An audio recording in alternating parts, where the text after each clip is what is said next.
Para mí ser arquitecto significa el poder crear espacios de una manera que la gente se sienta confortable cuando los está habitando y obviamente poder ayudar a las personas a cumplir lo que ellos realmente quieren.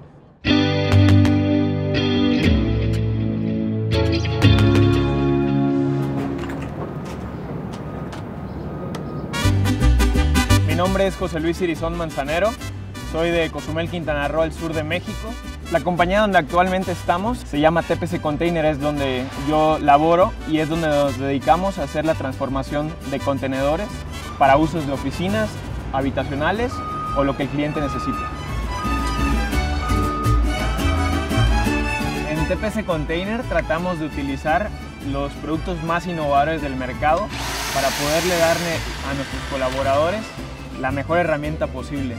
Este tipo de taladro nos ayuda a hacer perforaciones muchísimo más rápido de lo normales. La durabilidad de esta broca es impresionante, ya que obtenemos mejores resultados. Es una broca que no necesita martillar los espacios para poder hacer el hueco y obviamente no se calienta. Nosotros somos las personas que hacemos que los sueños o las necesidades de las personas puedan ser adaptables a un espacio habitable.